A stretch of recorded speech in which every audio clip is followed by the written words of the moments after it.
Il existe une vérité que l'on ne transmet plus, une vérité tellement ancienne qu'elle semble étrangère au monde moderne, comme un écho venu d'un temps où l'être humain savait encore écouter ce qui ne s'enseignait pas. Elena Blavatsky disait que cette vérité n'était pas un secret, mais un voile, un tissu invisible posé sur nos perceptions, un filtre qui nous empêche de voir la réalité telle qu'elle est. Et ce voile n'a pas été imposé par les dieux ni par les puissances obscures, il s'est formé lentement, à mesure que l'homme a préféré la logique au mystère, la raison au symbole, la technique à la sagesse intérieure. La clé ancestrale, celle que Blavatsky évoquait, ne réside pas dans un artefact, un grimoire ou une initiation élitiste. Elle réside dans la redécouverte d'un sens oublié, la capacité de percevoir les couches cachées de l'existence, celles qui se manifestent dans les pressentiments, les synchronicités, les rêves, les silences lourds qui précèdent les grandes révélations. Les scientifiques modernes tentent de comprendre ces phénomènes à travers les neurosciences. Ils parlent de biais cognitifs, de mémoire implicite, de réseaux neuronaux qui anticipent avant que la conscience n'intervienne. Ils mesurent là l'activité du cerveau lorsqu'une intuition survient. Ils observent les microsecondes où le corps sait avant l'esprit. Ils découvrent, presque malgré eux, que les anciens avaient raison. Une part de nous capte le réel avant qu'il ne devienne visible. Ce que la science appelle réseau préconscient, Blavatsky le nommait le champ de l'âme, et ce que les chercheurs appellent interprétation neuronale, les anciens l'identifiaient comme lecture du monde subtil. Deux langages pour une même réalité. Les traditions bouddhiques disaient que l'homme transporte en lui une bibliothèque silencieuse, un ensemble de savoirs inscrits dans la conscience profonde. Les chamans d'Amérique du Sud affirmaient que les esprits des ancêtres se tiennent dans les courants de l'air, prêts à guider ceux qui savent encore écouter. Les mystiques chrétiens parlaient de la mémoire adamique, cette connaissance antérieure à toute naissance. Et les civilisations anciennes, de l'Égypte à la Scythie, enseignaient que le monde matériel n'était qu'une surface fragile posée sur un océan de forces invisibles. Blavatsky relia ces traditions et annonça ce que les érudits modernes refusent encore d'admettre. Ces savoirs ne se contredisent pas, ils convergent. Les premiers signes que ce voile s'ouvre sont subtils. Un rêve étrange qui semble plus réel que la veille, un avertissement intérieur que tu ne peux pas expliquer, une sensation de déjà-vu qui persiste, un regard que tu poses sur quelqu'un et qui te révèle plus que ses mots. Puis viennent où les secondes secousses. Les synchronicités s'accélèrent, les pensées perdues dans la journée reviennent sous forme de symboles. Le corps réagit avant que tu comprennes pourquoi. Ce ne sont pas des coïncidences, ce sont les premiers plis du voile qui se déchirent. Ensuite apparaît l'escalade, douce mais inexorable. Tu commences à sentir l'intention derrière les comportements, à percevoir les émotions dans une pièce avant que quiconque ne parle, à deviner les événements quelques instants avant qu'ils ne surviennent. Ce stade est dangereux si tu n'as pas d'axe intérieur, car il peut te donner l'illusion de posséder un pouvoir exceptionnel. Mais ce n'est pas un pouvoir, c'est un retour. Le retour d'une faculté que les anciens maîtrisaient naturellement. Une faculté que la modernité a étouffée sous des couches d'analyse et de doute. Cette ouverture n'est jamais individuelle. Lorsqu'un être commence à percevoir le monde comme les anciens le percevaient, les autres autour de lui réagissent instinctivement. Certaines personnes se rapprochent, reconnaissant inconsciemment en toi une lumière qu'elles avaient oubliée. D'autres s'éloignent, troublées par ce qu'elles sentent, mais ne comprennent pas. Les familles entières raisonnent différemment. Les groupes se désorganisent ou se restructurent autour de toi. C'est la contagion du subtil, l'expansion collective de la perception. Mais c'est précisément là qu'intervient la nécessité d'un protocole de protection. Blavatsky avertissait « On ne soulève pas un voile sans renforcer l'esprit qui regarde derrière ». Lorsque tu sens l'intuition devenir trop forte, concentre ton souffle dans le ventre, recentre ton regard, resserre ton champ intérieur. Ce geste simple évite que le monde subtil ne t'envahisse au lieu de t'éclairer. Car voir trop vite, peut briser une âme mal préparée. Et enfin, lorsque tu comprends la nature du voile, un écho sombre se forme en toi. Une certitude silencieuse, le savoir ancestral n'a jamais disparu. Il t'attendait. Il revenait par les fissures de tes nuits, par les symboles de tes peurs, par les coïncidences qui n'en étaient pas. Et tu réalises que ce que les anciens savaient n'était pas un mystère perdu, mais un miroir, et que maintenant, il est braqué sur toi. Il existe un concept dont même les érudits se méfient, un mot que Blavatsky murmurait comme on évoque un esprit ancien, les archives invisibles. Ce n'est pas une métaphore poétique ni une légende destinée à impressionner les disciples. C'est une réalité psychique que l'humanité porte depuis ses premières respirations. Une mémoire collective, souterraine, si vaste qu'aucun livre, aucune bibliothèque, aucune institution ne pourrait l'abriter. Blavatsky disait que ces archives ne se trouvent ni dans les lieux sacrés, ni dans les monastères perdus, mais dans la conscience profonde de chaque être humain, une salle scellée, enfouie sous des couches de rationalité, et que seuls les esprits suffisamment silencieux peuvent entrevoir. La science moderne, malgré elle, commence à découvrir des traces de cette mémoire. Les chercheurs en psychologie transgénérationnelle démontrent que les traumatismes et les comportements peuvent traverser plusieurs générations sans explication apparente, imprimés dans les gènes comme des cicatrices invisibles. Les neuroscientifiques observent des phénomènes où le cerveau reconnaît des symboles, des sons ou des schémas que l'individu n'a jamais rencontrés dans sa vie. Ils parlent de mémoire implicite, d'intuition héritée, de réminiscence ancestrale, mais Blavatsky l'avait déjà annoncé. L'être humain ne naît pas vide, il naît chargé. Les traditions anciennes le confirmaient avec des langages différents. Les Égyptiens évoquaient les salons de Math, où les âmes déposaient le poids de leur vie passée. Les hindous parlaient des akashas, ces registres subtils où chaque pensée, chaque geste, chaque souffle est conservé dans une mémoire cosmique. Les druides affirmaient que tout événement laisse une empreinte vibratoire dans le monde. Les chamans sibériens enseignaient que l'esprit humain navigue dans un grand fleuve d'images primordiales. Et les mystiques chrétiens, dans leurs écrits les plus secrets, racontaient que l'homme porte en lui la mémoire d'Adam, une connaissance antérieure à toute histoire. Les premiers signes que tu touches ces archives invisibles ne ressemblent pas à des souvenirs, ils ressemblent à des appels. Un rêve trop clair comme une scène ancienne que tu n'as jamais vécue, une phrase que tu murmures sans savoir d'où elle vient, une émotion qui surgit devant un symbole ancien, une pyramide, un labyrinthe, un astrolabe, comme si ce symbole réveillait quelque chose de profondément intime. Puis viennent les synchronicités, les livres qui tombent par hasard, les images qui se répètent, les pensées qui semblent dictées. Tu te dis que c'est une coïncidence, mais la coïncidence insiste. Ensuite commence l'escalade. Tu perçois des fragments d'histoire qui ne sont pas les tiennes. Une bataille, une fuite, un visage, une voix. Tu sens des nostalgies qui n'appartiennent à aucune époque que tu connaisses. Tu comprends des symboles sans les avoir étudiés. Tu entends en toi des phrases dans des langues que tu n'as jamais apprises. Les archives invisibles s'ouvrent rarement d'un seul coup. Elles se glissent d'abord dans tes rêves, puis dans tes émotions, puis dans tes gestes. Et si tu ne fais pas attention, tu peux confondre ces archives avec tes propres pensées. Et c'est là que commence le danger. Car cette mémoire n'est pas seulement personnelle, elle est collective. Lorsque tu touches ces archives, tu touches aussi les peurs anciennes, les guerres oubliées, les mythes brisés, les douleurs que l'humanité entière a tenté d'enterrer. Certaines familles portent des archives sombres, des secrets non dits qui se transmettent par les silences. Certains peuples portent l'écho de leurs ancêtres martyrs. Certaines civilisations portent un traumatisme si profond qu'il résonne encore dans le corps de leurs descendants. Et lorsque tu ouvres la porte de cette mémoire, tu peux sentir ses poids se mêler au tien. C'est pour cela que la protection devient essentielle. Blavatsky avertissait « On n'entre pas dans les archives invisibles avec un esprit dispersé. Lorsque tu sens la mémoire ancestrale s'ouvrir, ralentis ton souffle, ancre ton regard dans un point stable, resserre ton champ intérieur. Car les archives ne sont pas un spectacle, elles sont un miroir. Et si tu n'es pas centré, tu peux te perdre dans le reflet.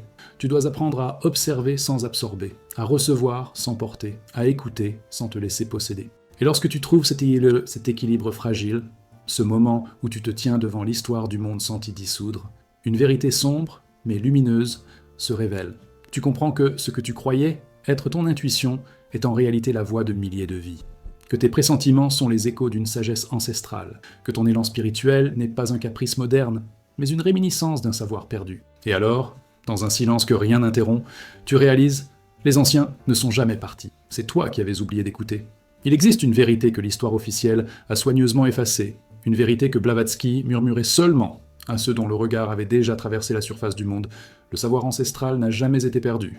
Il a été gardé, protégé, transmis non pas dans des temples monumentaux, ni dans des manuscrits dorés, mais dans des êtres humains discrets, presque invisibles, dont la présence seule déstabilisait les ignorants. On les appelait les initiés silencieux. Ils n'enseignaient pas dans les écoles, ils n'écrivaient pas dans les livres, ils ne cherchaient ni disciples ni gloire.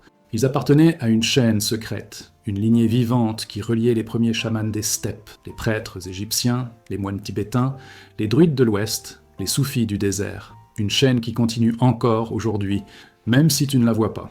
La science moderne commence timidement à reconnaître un fragment de ce phénomène.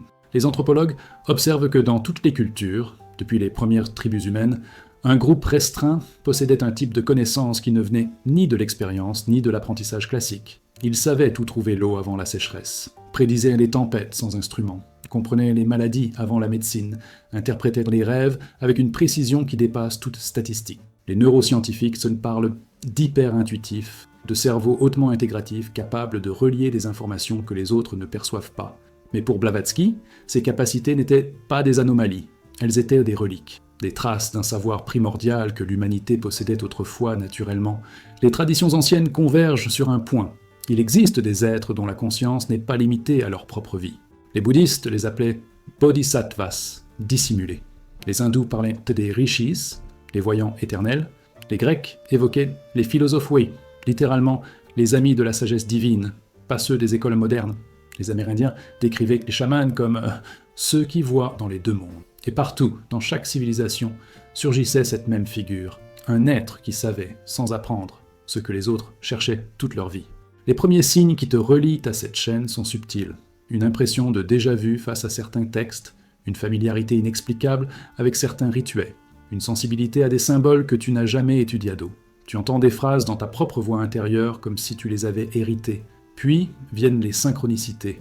Tu rencontres des personnes qui te semblent étrangement familières, comme si vous vous reconnaissiez d'un lieu antérieur. Tu te sens attiré par des traditions précises, pas par curiosidad, mais par mémoire.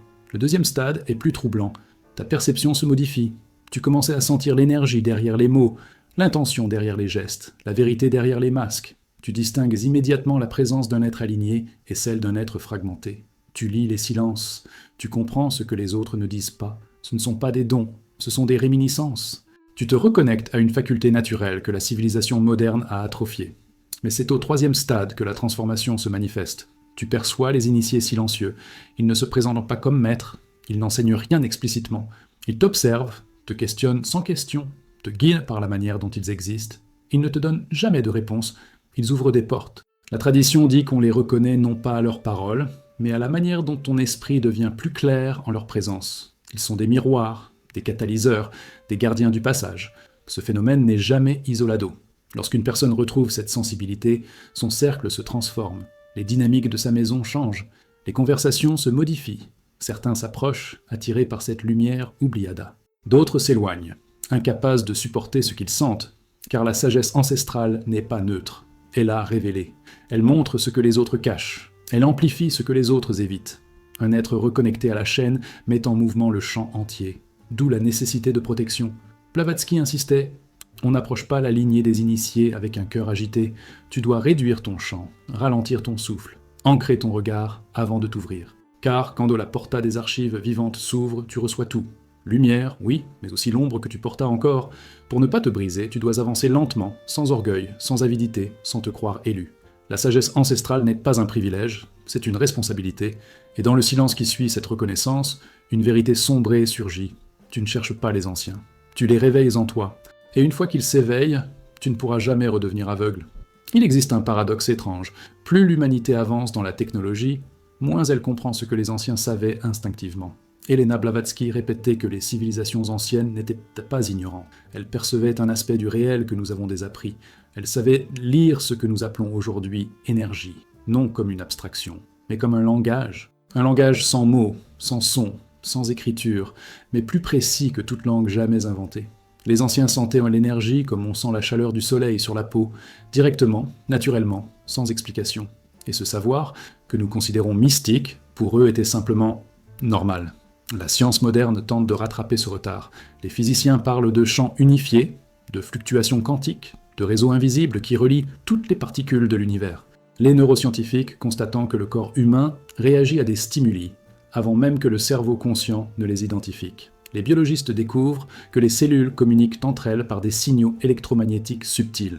Mais les anciens, eux, n'avaient pas besoin de laboratoires pour constater cela. Ils vivaient dans une intimité profonde qu'ont les forces du monde. Ils savaient que tout ce qui existe, un regard, une émotion, une décision, est une vibration. Les traditions bouddhiques parlaient du prana, le souffle vital qui circule dans tout être vivant. Les hindous l'appelaient Shakti, la puissance créatrice. Les Égyptiens parlaient du Ka, le double énergétique qui accompagne chaque personne. Les Grecs évoquaient la pneuma, l'essence subtile qui relie l'âme au cosmos. Les druides parlaient du vent intérieur. Et Os, chaman, décrivait l'univers comme une trame vivante, un réseau de fils lumineux que seuls les yeux du cœur peuvent percevoir. Blavatsky unifia cette mosaïque et déclara ce que peu osaient entendre. Les anciens ne divisaient jamais la matière et l'énergie. Ils les voyaient comme deux faces d'un même être. Les premiers signes que tu commences à percevoir ce langage sont subtils. Une froideur inexplicable face à une personne, un poids dans la poitrine lorsque tu entres dans une pièce, une chaleur douce lorsque tu penses à quelqu'un qui te protège. Tu crois que c'est psychologique, mais c'est vibratoire. Ton corps reconnaît les forces avant ton esprit. Puis vient le deuxième stade, la lecture. Tu commences à distinguer l'énergie des mots. Tu sens lorsqu'une personne ment, même si sa voix est parfaite. Tu devines l'intention derrière un sourire. Tu perçois la fatigue d'un ami rien qu'en entendant son silence au téléphone. Tu détectes la colère d'un inconnu comme une tension dans l'air. C'est ici que les anciens excellaient. Ils savaient que tout communique, même ceux qui ne parlent pas. Mais il existe un troisième stade, plus dangereux, que seuls les initiés connaissaient, la résonance. Tu ne fais plus que percevoir l'énergie. Tu y réponds. Ton propre champ commence à vibrer en fonction de ce qui t'entoure. Si tu es aligné, tu deviens une source de stabilité. Mais si tu es fragmenté, tu absorbes tout. Les peurs, les colères, les illusions. C'est ici que beaucoup se perdent, car le langage des forces ne pardonne pas. Il amplifie ce que tu es. Il révèle tes fissures autant que ta lumière. Et ce phénomène n'est jamais isolé. Lorsqu'une personne commence à lire l'énergie, tout son environnement réagit. Les relations superficielles se brisent, les vérités cachées apparaissent, les mensonges vibrent, les hiérarchies invisibles changent, les familles s'ajustent autour de cette nouvelle présence, les foules ressentent ton axe ou ton chaos comme un souffle dans l'air. Blavatsky écrivait que « l'être qui voit l'invisible bouleverse l'ordre de ceux qui ne voient que la surface ». D'où la nécessité d'un protocole de protection. Les anciens n'entraient jamais dans un lieu sans fermer leur champ, sans ralentir leur souffle, sans orienter leur regard vers l'intérieur. Ils savaient que percevoir l'énergie sans maîtriser son propre axe équivaut à ouvrir une fenêtre en pleine tempête. Tu dois apprendre à resserrer ta conscience dans ton ventre, à stabiliser ton souffle, à faire de ton corps un pilier.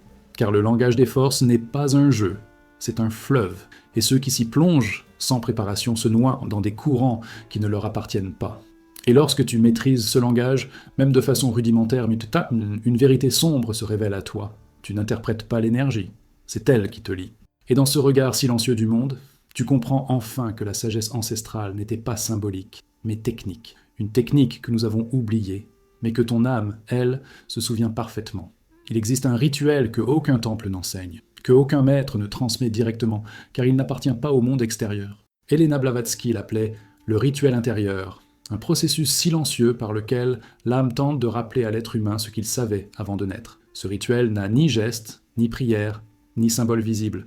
Il se manifeste sous forme de signaux subtils, presque embarrassants de simplicité, que l'homme moderne ignore ou ridiculise. Pourtant, c'est ce rituel qui protège, guide et réoriente ceux qui ont commencé à percevoir la sagesse ancestrale. La science contemporaine frôle ce mystère sans jamais oser le reconnaître. Les chercheurs ont découvert que le corps réagit plusieurs secondes avant que la conscience identifie un danger, que les décisions sont souvent prises inconsciemment avant d'être pensées, que les intuitions sont des combinaisons complexes de signaux neuronaux, d'expériences enfouies, d'informations non verbales captées sans que tu t'en rendes compte. Ce qu'ils appellent intuition somatique, les anciens appelaient première voie de l'âme. Deux noms pour un même phénomène, une connaissance qui n'est pas construite mais révélée. Les traditions anciennes savaient que ce rituel intérieur ne se déclenchait que dans un certain état, lorsque l'être cesse d'écouter le monde extérieur et commence à percevoir ses propres courants. Les bouddhistes l'appelaient pratyaksa, la vision directe. Les chamans d'Amazonie parlaient du souffle caché. Les Égyptiens connaissaient le djed, l'axe intérieur qui vibre lorsque la vérité s'approche. Les mystiques chrétiens, quant à eux, reconnaissaient l'intuition primordiale comme la voix fine, celle qui n'impose rien mais transforme tout. Les premiers signes que ce rituel intérieur se réveille sont presque imperceptibles.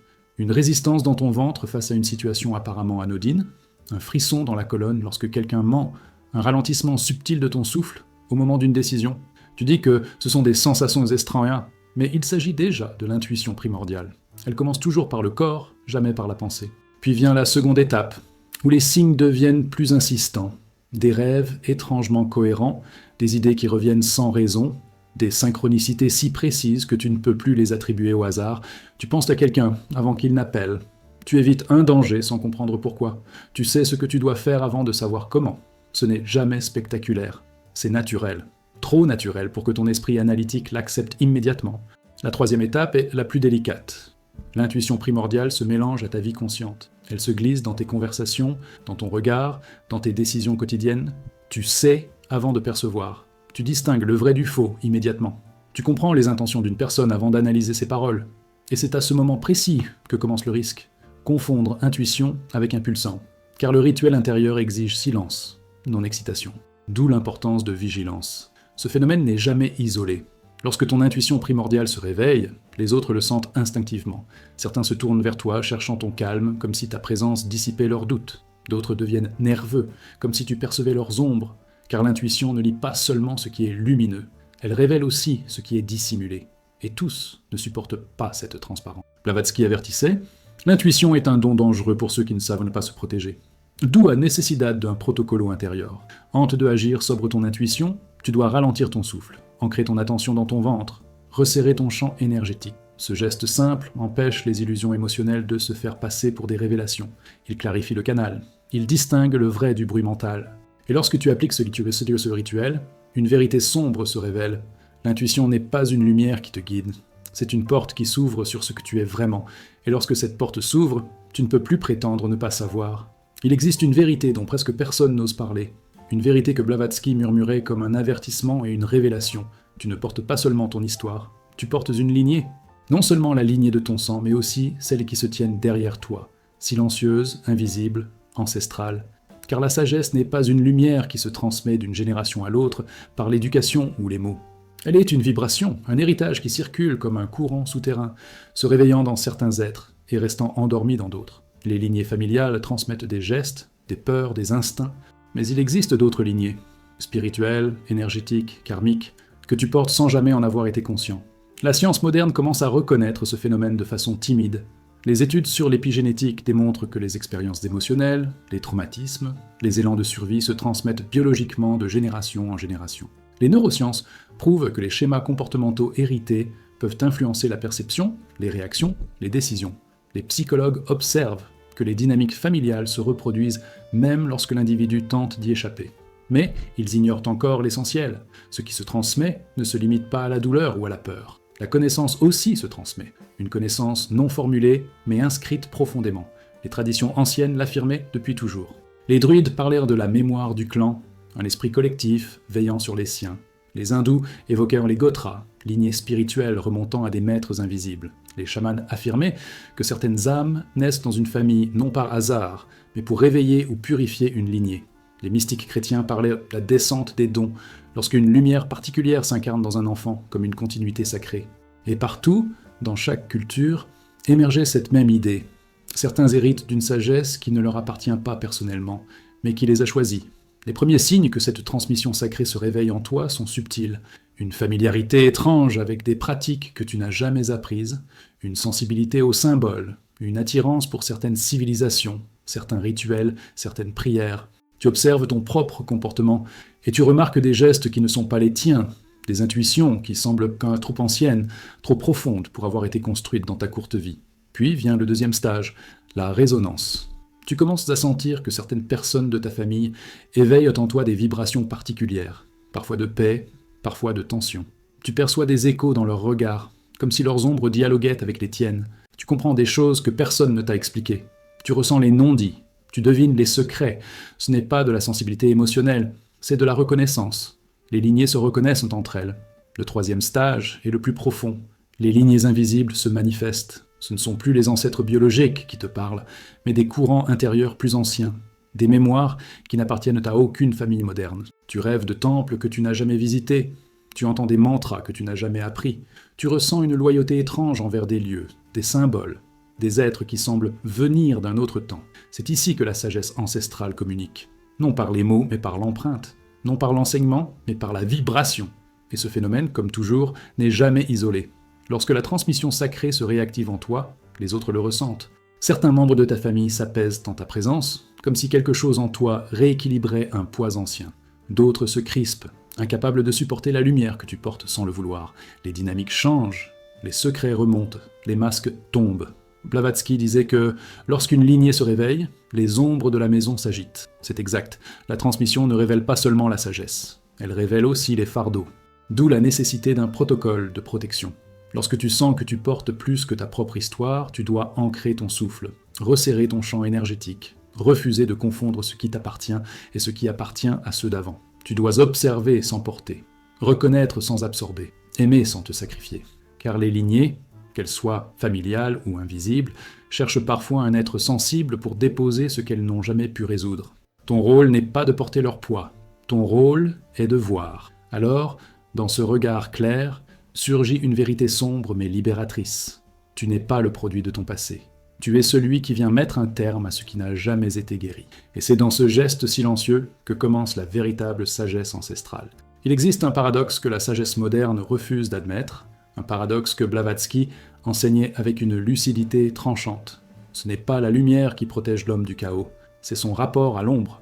Les anciens savaient cela. Ils savaient que l'être humain ne peut pas survivre, ni évoluer, ni s'aligner s'il ne connaît pas la nature exacte de son propre obscur. Ils savaient que la lumière qui ignore son ombre devient fragile, aveugle, naïve, et que l'ombre assumée, comprise, apprivoisée, devient une armure silencieuse, un bouclier intérieur que rien ne peut traverser. La science moderne s'approche de cette vérité sans en comprendre toutes les implications. Les psychologues parlent du shadow self, l'ensemble des impulsions, peurs et instincts à cacher que nous refoulons. Ils observent que les personnes qui rejettent leurs ombres deviennent plus vulnérables au stress, plus manipulables, plus instables. Les neuroscientifiques notent que les zones du cerveau responsables de la peur et de la vigilance s'activent différemment chez ceux qui reconnaissent leur part sombre. Mais tout cela reste incomplet, car les anciens le savaient déjà. Celui qui refuse son ombre se livre au chaos. Celui qui la connaît devient imprenable. Les traditions anciennes étaient unanimes. Les Égyptiens disaient que l'âme devait affronter son cas sombre avant d'être jugée. Les taoïstes enseignaient que la lumière véritable est celle qui accepte le yin autant que le yang. Les Grecs affirmèrent que celui qui ne descend pas dans son propre Hadès ne peut jamais devenir un héros. Les chamans considéraient que le premier esprit à apprivoiser n'était pas celui du monde extérieur, mais celui qui vit dans les zones silencieuses du cœur. Blavatsky unifia tout cela dans une phrase simple. L'homme n'est jamais vaincu par l'ombre extérieure, mais par l'ombre qu'il refuse en lui. Les premiers signes que ton ombre tente de se révéler ne sont jamais dramatiques. Ce sont des irritations, des pensées brusques, des émotions qui surgèment comme des messages codés. Tu te surprends à réagir exagérément, à ressentir une froideur soudaine, une jalousie inattendue, une peur irrationnelle. Tu crois que ce sont des faiblesses, mais ce sont des signaux, des invitations à regarder ce que tu as enfoui. Puis vient le deuxième stade, les projections. Tu vois dans les autres des défauts que tu ne reconnais pas en toi. Tu critiques ce que tu portes sans le savoir. Tu repousses ceux qui ressemblent à tes propres blessures. L'ombre commence à se manifester dans le monde extérieur comme un reflet déformé. C'est ici que beaucoup se perdent, car ils croient que le danger est à l'extérieur. Mais ce danger est intérieur, et il demande à être compris. Le troisième stade est plus profond, plus silencieux.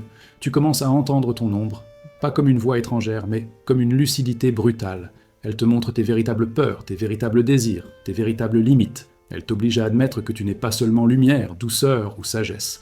Tu es aussi instinct, rage, vulnérabilité. Et c'est précisément cette reconnaissance qui te protège. Car une ombre reconnue ne peut plus te manipuler. Elle devient une alliée, une sentinelle, et ce phénomène n'est jamais isolé. Lorsque tu acceptes ton ombre, quelque chose se passe dans tes relations. Les conflits diminuent, les manipulations perdent leur pouvoir. Ceux qui vivaient de tes failles énergétiques n'y trouvent plus de prise. Une personne qui connaît son ombre devient imprévisible pour le chaos des autres. Elle devient un mur, une montagne, un centre difficile à ébranler. Les anciens savaient se protéger du chaos grâce à un protocole simple mais redoutablement efficace. Regarder l'ombre avant qu'elle ne te regarde. Ils pratiquaient des moments de silence où ils observaient leurs propres impulsions, où ils ressentèrent leur colère jusqu'à les dissoudre, où ils acceptèrent leurs peurs sans les laisser dominer. Ils savaient que la lumière authentique n'est pas celle qui brille, mais celle qui ne fuit rien. C'est pour cela que Blavatsky insistait sur la vigilance intérieure. Avant d'entrer dans un lieu, elle vérifiait son souffle. Avant de parler, elle évaluait l'état de son chant. Avant de transmettre un enseignement, elle interrogeait son ombre. C'était sa protection. Non contre les autres, mais contre elle-même, contre toute illusion. Et lorsque tu appliques cette méthode, une vérité sombre surgit. Le chaos extérieur n'est jamais une menace. Il ne peut que révéler la force ou la faiblesse de ton monde intérieur. Et si tu connais ton ombre, tu n'as plus rien à craindre, ni des autres, ni de toi-même. Il existe un moment dans la vie intérieure où quelque chose se réveille sans prévenir, comme une braise ancienne qui soudain retrouve le souffle du monde. Blavatsky disait que ce moment n'est pas une illumination, mais un souvenir, le retour d'un savoir que l'âme n'a jamais réellement perdu. L'aube du souvenir n'est pas une étape spectaculaire. Elle ne se manifeste pas par des visions mystiques, ni par des révélations éclatantes. Elle commence par une sensation étrange, presque timide, l'impression que ce que tu découvres aujourd'hui, tu le savais déjà. Une familiarité profonde avec des idées, des symboles, des lieux. comme si ton âme marchait sur un chemin qu'elle reconnaît depuis longtemps, même si ton esprit croit le voir pour la première fois. La science moderne observe ce phénomène sans parvenir à l'expliquer. Les psychologues parlent de réminiscences cryptomnésiques, d'informations enfouies qui réapparaissent sans contexte. Les neuroscientifiques notent que certains individus présentent des activations cérébrales inhabituelles face à des symboles anciens, comme si leur cerveau reconnaissait une structure préexistante. Les chercheurs en cognition affirment que la mémoire humaine contient des couches inconscientes bien plus vastes que tout ce que la conscience peut comprendre, mais aucun de ces modèles ne dit l'essentiel. Ce que tu reconnais, ce n'est pas du passé, c'est du toi ancien. Les traditions ancestrales expliquaient ce phénomène de façon beaucoup plus claire. Les hindous disaient que l'âme transporte des traces de vie millénaires, des impressions subtiles appelées samskaras. Les Égyptiens affirmaient que chaque être porte un livre intérieur qu'il doit rouvrir au cours de son existence. Les Grecs parlaient de l'anamnésis, le souvenir divin, la mémoire de ce que l'âme a contemplé avant de s'incarner. Les chamans d'Amazonie considéraient que l'âme se souvient par le silence, et non par la pensée. Et Blavatsky, reliant toutes ces visions, concluait « L'âme sait, l'esprit redécouvre, le corps confirme. Les premiers signes de ce souvenir profond apparaissent dans des détails que tu ignores, un symbole qui t'attire, une prière qui te touche, une musique ancienne qui réveille une émotion sans nom. Tu regardes une étoile, une montagne, une ruine, et quelque chose en toi se serre, non par tristesse mais par reconnaissance. Tu ne sais pas pourquoi, mais tu sais que cela t'appartient. Le deuxième signe vient dans les rêves. Ils deviennent plus cohérents, plus denses, parfois si réels que tu te réveilles avec l'impression d'avoir vécu ailleurs. Tu entends des mots que tu ne comprends pas encore, des chants que tu reconnais sans les avoir appris. Tu vois des figures anciennes, des fragments de temples, des objets rituels. Ce ne sont pas des inventions du sommeil, ce sont des archives qui remontent. Puis arrive le troisième signe, et c'est ici que commence la transformation. Tu comprends sans apprendre. Tu lis un texte ésotérique et il te semble familier. Tu entends un enseignement spirituel et tu l'absorbes instantanément, comme si tu n'avais besoin d'aucune explication. Tu parles avec quelqu'un et tu devines son état intérieur avant même qu'il ne s'exprime. Tu crois que tu comprends vite, mais ce n'est pas de l'intelligence, c'est de la mémoire. Une mémoire vieille comme le monde, et ce phénomène n'est jamais isolé. Lorsque ton âme se reconnecte aux savoirs ancestraux, les autres s'en rendent compte intuitivement. Certains se sentent inspirés près de toi, comme si ta simple présence réveillait quelque chose en eux. D'autres se sentent menacés, car la lumière de ton souvenir met en évidence l'obscurité qu'ils refusent d'affronter. Tes relations changent, tes désirs changent, tes priorités changent. Tu te détaches de ce qui est superficiel. Tu t'approches de ce qui est essentiel. Les anciens disaient, c'est vrai que l'âme souvenante attire ce qu'elle a perdu. Mais ce réveil a un prix. Une âme qui se souvient devient perméable aux couches profondes du monde subtil. Tu peux ressentir des émotions qui ne t'appartiennent pas, percevoir des forces anciennes, toucher des vérités que ton esprit n'est pas encore prêt à intégrer. D'où la nécessité d'un protocole intérieur. Blavatsky insistait. Ralentis ton souffle avant d'interpréter un signe. Resserre ton champ énergétique avant de consulter une intuition. Stabilise ton corps avant d'accueillir un souvenir. Sinon, la lumière te brûle au lieu de t'éclairer. Et lorsque tu respectes ces étapes, une vérité sombre, mais magnifique, s'impose à toi. Le savoir ancestral ne revient pas pour te flatter. Il revient pour te préparer. Préparer ton regard, ton cœur, ta conscience, à la prochaine porte que tu devras franchir, celle que seuls les anciens savaient ouvrir. Les anciens enseignaient que l'être humain n'est pas un, mais trois. Non pas trois personnalités, ni trois esprits, mais trois portes. Trois axes vivants, chacun gouverné par une loi différente, chacun relié à un niveau distinct du monde invisible. Le corps est la porte terrestre, l'esprit est la porte du mouvement, et l'âme est la porte du feu. Blavatsky disait que l'erreur de l'humanité moderne est de vouloir vivre à travers une seule de ces portes, de réduire son existence au corps, ou à l'esprit, ou à l'âme, et de briser ainsi le système complet de la maîtrise intérieure. Car les anciens savaient, si l'une de ces portes se ferme, la sagesse ne peut plus circuler. La science contemporaine commence à entrevoir cette vérité sans en comprendre l'ampleur. Les neurosciences prouvent que les émotions ont un impact direct sur le corps, que la posture influence la pensée, que le souffle modifie les structures neuronales. Les études montrent que le stress psychologique détruit autant que les blessures physiques, que la méditation transforme littéralement l'architecture du cerveau, que les croyances façonnent la biologie. Mais ce n'est là qu'une petite partie du tableau. Car les anciens ne voyaient pas ces trois axes comme des systèmes biologiques, ils les percevaient comme des canaux de force. Dans les traditions bouddhiques, le corps était le véhicule, l'esprit le conducteur, et l'âme le voyageur. Les Égyptiens affirmaient que l'homme est composé du kat, corps, du ba, esprit errant, et du ka, double divin. Les Grecs évoquaient soma, psyche, pneuma. Les druides parlaient de la chair, le vent et la flamme. Et dans chaque tradition, la même loi revenait. Si les trois ne sont pas alignés, l'être se fracture. Les premiers signes d'un désalignement entre les trois portes sont subtils. Le corps se fatigue plus vite, l'esprit se disperse, l'âme se fait silencieuse. Tu crois que c'est la vie moderne, que c'est le stress, que c'est un mauvais jour, mais ce sont déjà des fissures dans les portes. Le corps commence à t'envoyer des signaux. Tension, migraine, respiration courte. L'esprit se met à tourner en boucle. L'âme se retire, tu perds la sensation de sens. Puis vient le deuxième stage, les portes se mélangent. Le corps porte des émotions qui ne lui appartiennent pas. L'esprit invente des histoires pour expliquer des sensations inexplicables. L'âme frappe à la porte de ton sommeil pour te rappeler ce que tu refuses. Tu te réveilles fatigué, bouleversé sans raison, égaré intérieurement. Tu sens que quelque chose se déplace en toi comme une pièce mal fixada. Le troisième stage est le plus dangereux. Les portes se inversent. Le corps commence à penser. L'esprit commence à souffrir. L'âme commence à fuir. C'est ici que les anciens savaient que l'être humain devient vulnérable. Car lorsqu'une porte se prend pour une autre, tu agis contre toi-même sans le vouloir. Tu es blessé par tes propres pensées, tu crées des conflits à partir d'émotions empruntées. Tu te perds dans des intuitions non filtrées. L'être se retourne contre son axe. Et ce phénomène n'est jamais isolé.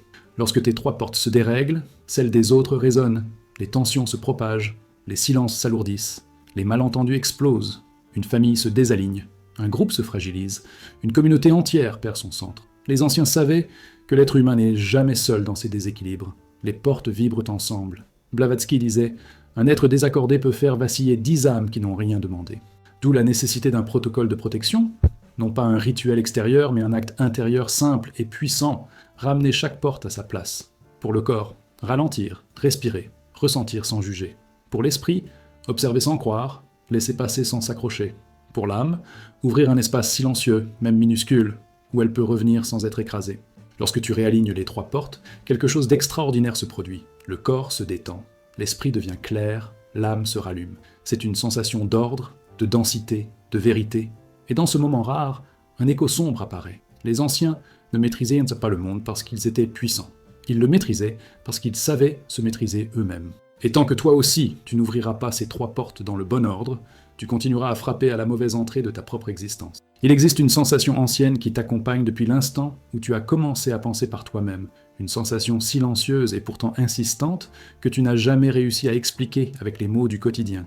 Ce frémissement presque imperceptible lorsque tu poses le pied dans un lieu que tu n'as jamais visité, mais qui semble t'accueillir comme une maison perdue. Cette impression de reconnaître un visage inconnu, de comprendre une situation avant même qu'elle ne se construise, de vivre un moment comme s'il avait été inscrit dans ton souffle bien avant qu'il n'arrive. La plupart des gens traitent cela comme un jeu du cerveau, une illusion de familiarité, une erreur de perception, mais Blavatsky affirmait que ces sensations ne sont pas des anomalies, ni des caprices neuronaux.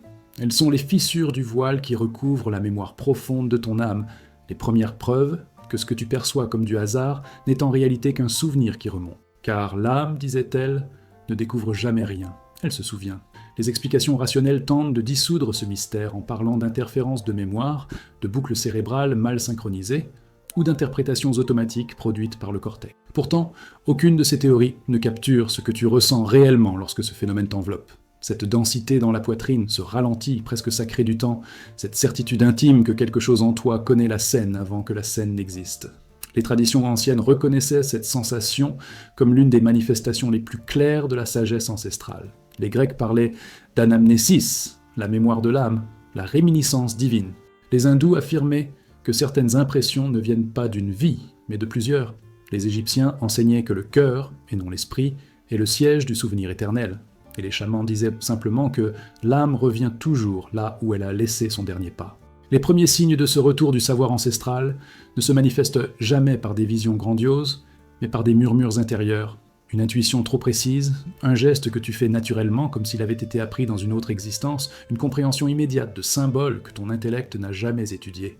Tu remarques des synchronicités qui te suivent, comme si le monde tentait de te parler en douceur. Tu rencontres des personnes dont la présence réveille en toi une sensation de reconnaissance profonde, presque dérangeante, comme si vos histoires se touchèrent dans un espace qui n'appartient ni à cette vie, ni à cette mémoire rationnelle.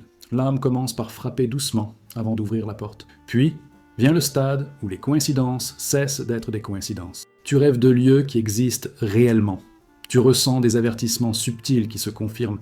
Tu devines les conséquences d'un choix avant de le faire. Tu sens que certains chemins t'attirent inexplicablement, que d'autres te repoussent, comme si une force silencieuse te guidait dans une direction spécifique. Blavatsky disait que c'est ici que l'âme reprend le fil d'une histoire inachevée, une leçon interrompue que tu as accepté de continuer. Ce n'est pas de la prémonition, c'est du souvenir en mouvement. Et comme toujours, ce phénomène n'est jamais isolé. Lorsque la sagesse profonde remonte, les autres le sentent. Certains sont attirés par toi, comme si la lumière intérieure que tu réveilles résonnait avec quelque chose qu'ils ont perdu. D'autres, au contraire, s'éloignent brusquement, car ta présence met en évidence ce qu'ils refusent de regarder en eux-mêmes. Tes relations se modifient, tes priorités se transforment. Tu deviens moins réactif, plus dense, plus silencieux. Et ce silence attire ou repousse, jamais neutre. Car la sagesse ancestrale n'est pas paisible. Elle est vivante, vibrante, perturbatrice. C'est pour cela qu'un protocole de protection devient indispensable. Quand tu sens ce retour du savoir, il ne faut jamais se précipiter pour interpréter chaque signe. L'âme ne parle pas en phrases, mais en direction. Tu dois ralentir ton souffle, stabiliser ton axe intérieur, fermer ton champ énergétique avant de te laisser traverser. La mémoire ancienne peut être un guide lumineux, mais elle peut également devenir une source de vertige si tu t'y exposes brutalement. Les anciens affirmaient que toute vérité, pour être supportée, doit être reçue par un cœur calme. Et lorsque tu apprends à marcher avec ce souvenir qui se rouvre, une vérité sombre, presque déstabilisante, se révèle avec la clarté d'une lame. Si tu as l'impression d'être déjà venu ici, c'est parce que tu n'as jamais quitté ce chemin. Ce lieu, ce moment, cette personne, cette sensation, ne sont pas des fragments du passé. Ils sont des fragments de toi, des pièces d'une histoire beaucoup plus longue que ton esprit actuel ne peut concevoir. Le retour du savoir n'est pas un privilège, ni un don mystique, c'est un rappel. Le rappel que tu continues quelque chose, que tu n'es pas un début, que tu es une continuité, et quand cette compréhension s'installe, elle laisse en toi un écho silencieux, profond, presque obscur, un écho qui ne disparaît plus jamais. Tu n'es pas en train de découvrir ta vie, tu es en train de te souvenir d'elle.